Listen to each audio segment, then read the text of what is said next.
ದುರಂತ ನೋಡಿ. 75 ವರ್ಷಗಳ ನಂತರ ನಮ್ಮ ಹೋರಾಟ ಏನಂದರೆ ಸಂವಿಧಾನವನ್ನು ಉಳಿಸಿ ಅಂತ.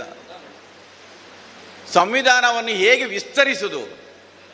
1,45,000 ಶಬ್ದಗಳ, 300ಕ್ಕಿಂತ ಹೆಚ್ಚು ಪರಿಚ್ಛೇದಗಳ, 106 ತಿದ್ದುಪಡಿಗಳ ಒಂದು ಸಂವಿಧಾನವನ್ನು ಇನ್ನೂ ಎಷ್ಟು ಜನಪ್ರಿಯಗೊಳಿಸಬೇಕು, ಜನಪರಗೊಳಿಸಬೇಕೆನ್ನೋದು ಯೋಚನೆ ಮಾಡುವ ಕಾಲಘಟ್ಟದಲ್ಲಿ ನಾವು ಸಂವಿಧಾನವನ್ನು ಉಳಿಸಿ ನಾವು ಇವತ್ತು ಕಾಂಗ್ರೆಸ್ ಪಕ್ಷ ಒಂದು ಚಳವಳಿಯನ್ನು ಶುರು ಮಾಡಿದೆ.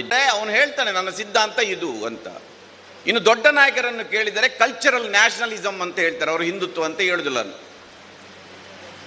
ಆದರೆ ನೀವು ಅದನ್ನು ಎದುರಿಸಬೇಕಾದ್ರೆ ನಿಮ್ಮ ಸಿದ್ಧಾಂತ ನಿಮ್ಮ ಕೈಯಲ್ಲಿರೋದು ಸಂವಿಧಾನದ ಅಸ್ತ್ರ, ಅದನ್ನು ಬಳಸ್ಕೊಳ್ಬೇಕು.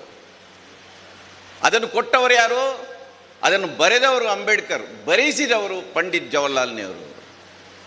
ಇವತ್ತು ನೆಹರು ಮತ್ತು ಅಂಬೇಡ್ಕರನ್ನು ಪರಸ್ಪರ ಶತ್ರುಗಳಂತರ ಎದುರು ನಿಲ್ಲಿಸಿದ್ದಾರೆ. ಭಿನ್ನಾಭಿಪ್ರಾಯ ಇತ್ತು, ಅಂಬೇಡ್ಕರ್ ಅವರಿಗೂ ಗಾಂಧೀಜಿಗೂ ಭಿನ್ನಾಭಿಪ್ರಾಯ ಇತ್ತು, ಅಂಬೇಡ್ಕರ್ಗೆ ನೆಹರು ಜನ ಭಿನ್ನಾಭಿಪ್ರಾಯ ಇತ್ತು. ನಿಮ್ಮ ಜಿಲ್ಲಾ ಕಾಂಗ್ರೆಸ್ನಲ್ಲಿ ಎಷ್ಟು ಭಿನ್ನಾಭಿಪ್ರಾಯಗಳಿದೆ ಕೇಳಿ. ಈ ಕಾರ್ಯಕ್ರಮ ನಾನು ಇಷ್ಟೇ ಜನ ಅಂತ ತಿಳ್ಕೊಂಡ್ರೆ ಅವರು ಬರೋದಿಲ್ಲ, ನಾನು ಅದರ ಬಗ್ಗೆ ಹೆಚ್ಚು ಮಾತಾಡಲಿಕ್ಕೆ ಹೋಗುವುದಿಲ್ಲ. ನಿಮ್ಮ ನಡುವೆ 108 ಭಿನ್ನಾಭಿಪ್ರಾಯ ಇರ್ಬೋದು, ಆದರೆ ಗಾಂಧೀಜಿ ಅಂಬೇಡ್ಕರ್ ನೆಹರು ಬಗ್ಗೆ ಯಾಕೆ ಭಿನ್ನಾಭಿಪ್ರಾಯ ಇರಬೇಕು? ನಾನು BJPಯವರು ಗಾಂಧೀಜಿ ಅಂಬೇಡ್ಕರ್ ನೆಹರು ವಿಚಾರ ಸಂಕಿರಣ ಮಾಡಿದರೆ ನೋಡುವ, ದತ್ತೋಪಂತ್ ತೆಂಗಡಿ ಒಬ್ಬರು ಅಂಬೇಡ್ಕರ್ ಬಗ್ಗೆ ಬರೆದ್ರು, ನಾನು ತರಿಸ್ಕೊಂಡು ಓದಿದೆ, ಎಷ್ಟು ಸುಳ್ಳು ಬರೆದಿರ್ಬೋದು ಅದನ್ನು ನಾವು ಕೇಳಬೇಕಲ್ಲ ಅಲ್ಲಿ ಹೋಗಿ. ಅದರಿಂದ